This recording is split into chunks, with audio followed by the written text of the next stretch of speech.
What's good, ladies and gentlemen? Hope everyone is feeling good. As I promised a few days ago, this video is about the differentiation between martial arts, combat sports, and street combat training. All right? Because, sometimes there's lines that get blurred. Some people don't understand the differentiation between the three. Do you get what I mean?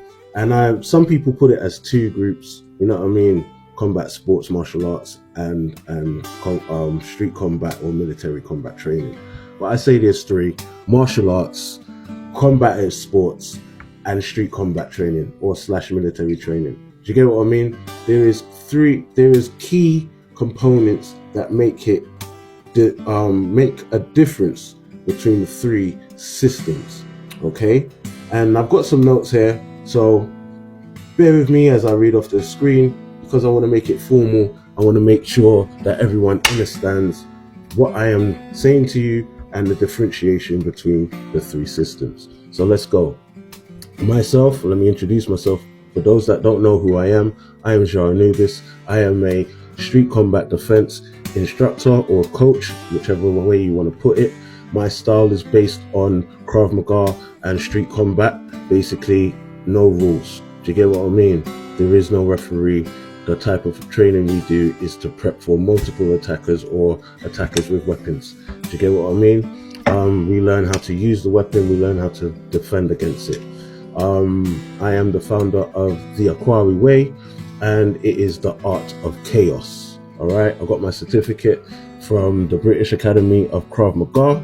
You get what I'm saying? And I have experience in Goshiru Shotokan underneath my sensei Neville. I've also been trained under Urban Warriors when it comes to Muay Thai and MMA, and I also trained under Gokan-Ryu Karate, which is more of a non-contact variation of my Goshiru, which I started with.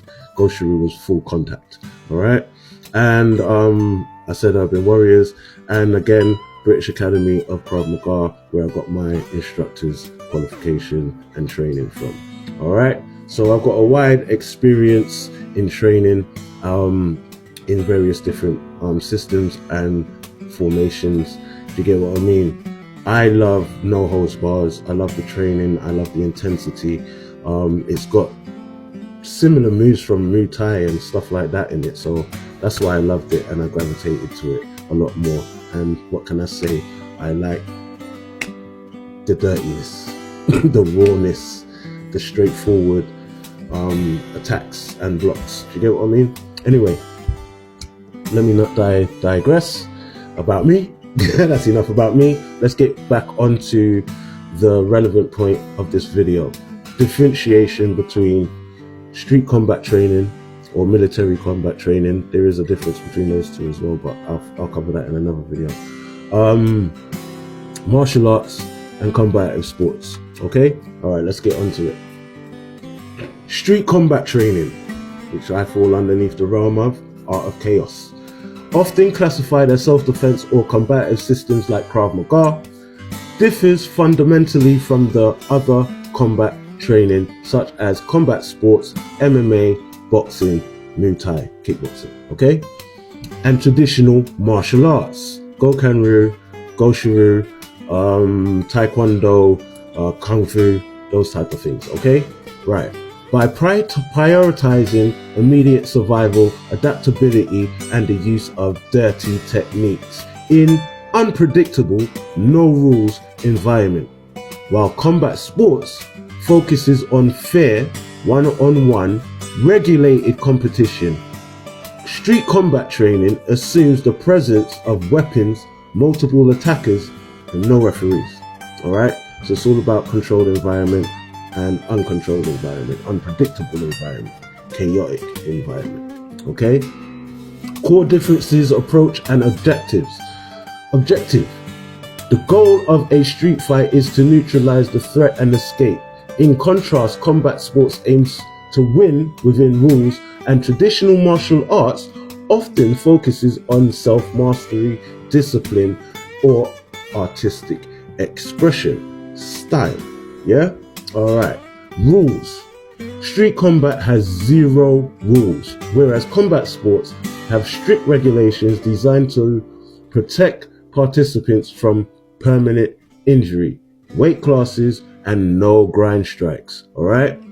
Environment.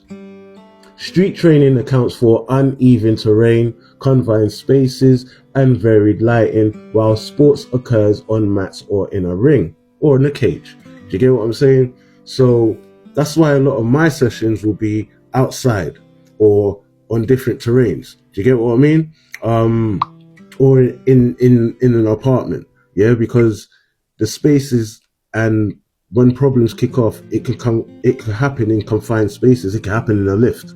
Trust me, it can happen in a lift, and you ain't got time to fling a full roundhouse, but you might have just enough room to get the knee in there, get that elbow up in there, and get a downward strike hammer fist. I know, I've been in this predicament.